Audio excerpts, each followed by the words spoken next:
This is Land of Havilah, Isaiah 58, verse 1. Cry aloud, don't spare. Lift up your voice like a trumpet.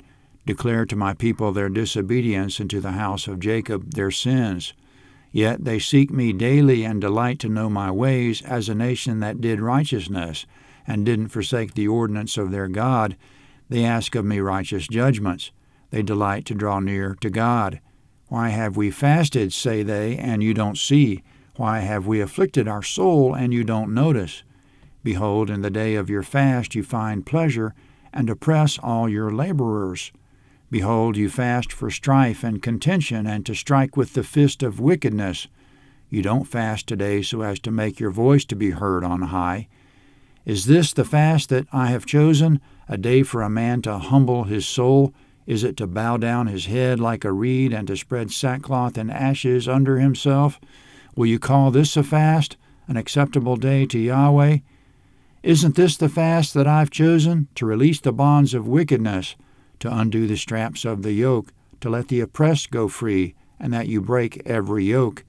Isn't it to distribute your bread to the hungry, and that you bring the poor who are cast out to your house? When you see the naked, that you cover him, and that you not hide yourself from your own flesh?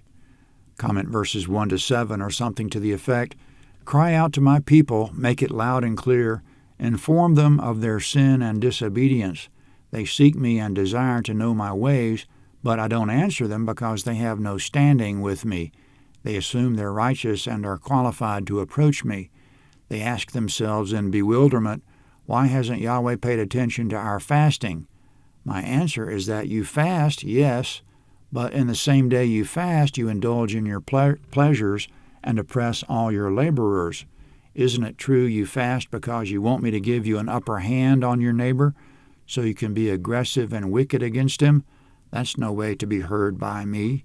I'll describe two types of fast, A and B, and you tell me which one I'm looking for. Is it A, that you humble your soul, bow your head, and sit on sackcloth and ashes?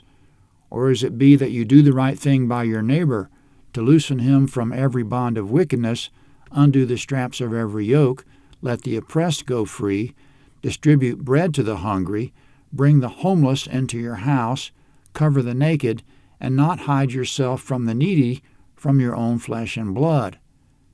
That was verses 1 to 7 according to your narrator's understanding.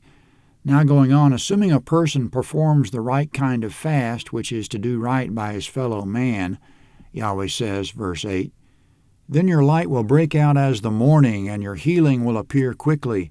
Then your righteousness shall go before you, and Yahweh's glory will be your rear guard. Then you'll call, and Yahweh will answer. You'll cry for help, and he'll say, Here I am. If you take away from among you the yoke, finger-pointing and speaking wickedly, and if you pour out your soul to the hungry and satisfy the afflicted soul, then your light will rise in darkness, and your obscurity will be as the noonday. And Yahweh will guide you continually and satisfy your soul in dry places and make your bones strong, and you shall be like a watered garden and like a spring of water whose waters don't fail. Comment in verses 8 to 11, Yahweh will strongly support those who do right by the poor and oppressed.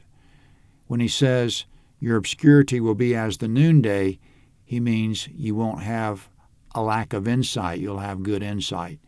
Going on in the same vein, verse 12, those who shall be of you shall build the old waste places, you shall raise up the foundations of many generations, and you shall be called repairer of the breach, restorer of paths with dwellings. Comment, to raise up the foundations of many generations means that treating one's neighbor well is foundational. It's not a new concept. It's been recognized by every generation that this is basic if you want God on your side.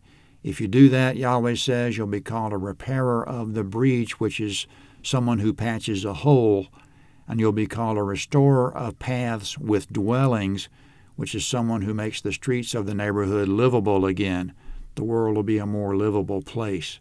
Verse 13, if you turn away your foot from the Sabbath, from doing your pleasure on my holy day, and call the Sabbath a delight, and the holy of Yahweh honorable, and shall honor it, not doing your own ways, nor finding your own pleasure, nor speaking your own words, then you shall delight yourself in Yahweh, and I'll make you to ride on the high places of the earth, and I'll feed you with the heritage of Jacob your father, for Yahweh's mouth has spoken it.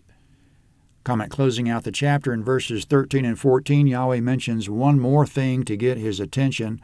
A person should keep the Sabbath. He should call it a pleasure not to do his own thing on the Sabbath, but to delight himself in God on that day. In so doing, he'll ride on the high places of the earth, and God will feed him as a son of Jacob should be fed.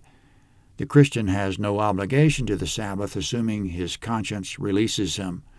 Romans 14:5-12. Isaiah 59 is next.